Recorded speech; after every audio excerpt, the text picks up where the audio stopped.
Hey there, can I grab your attention for a couple minutes? One of the best things I think you can do in life, if you're able to, is to travel. To see different things, see different ways of doing things.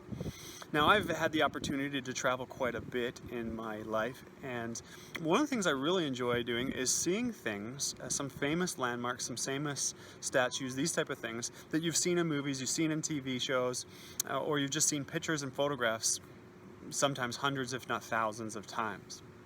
Now, I've gone to a bunch of these places, and the experience is always quite unique. And when you go to them, you never quite know what to expect. One of the things I remember when I walked up to the Statue of Liberty, you take a ferry across the water, and you land on this little island, and the Statue of Liberty is there. And I was really excited to go see this. And it was a great experience, and it's a great spectacle. But to be truthful, I was quite underwhelmed. And not because it wasn't great, not because it wasn't something to see, but because in my mind I had built it up to be so much more than it was. The movies and things that I had seen had made it seem like it was so much bigger than what had actually happened that I found myself being a little disappointed. I went to the Eiffel Tower and to the Colosseum many years later and some other places like this and had really positive experiences. When I went to the Eiffel Tower, it was actually a little bit bigger than I thought it would be, and so I had this real feeling of excitement looking from underneath, standing up it and going up the elevator and being a part of there.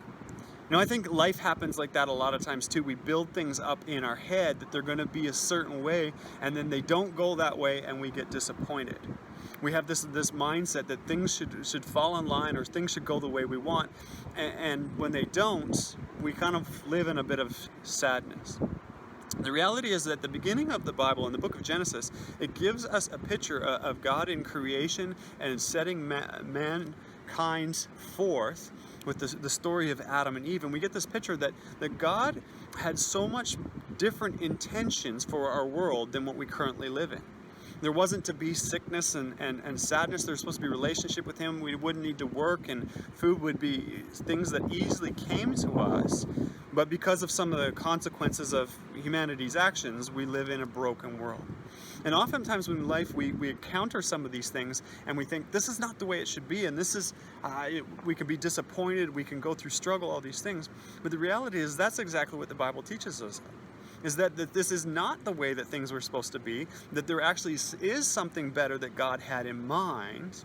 And that's why sometimes we feel disappointment and we see these things. But God is reminding us that we can see good in all things, that we can see that His hand is at work ever in the environment around us, but that He is wanting to restore and bring back in time that beautiful picture and life that He wanted us to have, that we will one day move to in the next life.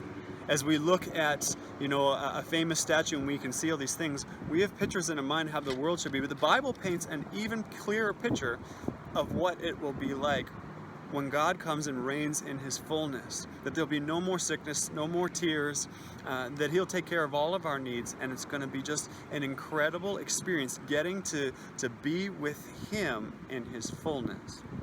Now, I want to read from 2 Corinthians chapter 4. At the end of this letter, the end of this chapter, Paul's talking about some of the disappointments and some of the hard things, and he says to the people, starting at verse 16, "Therefore, we do not lose heart, but through our outer man is decaying, yet the inner man is being renewed day by day.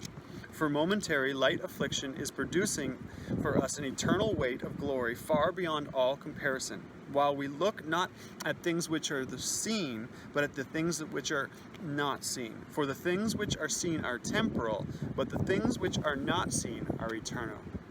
We can look at the world around us. We can even look at our own body.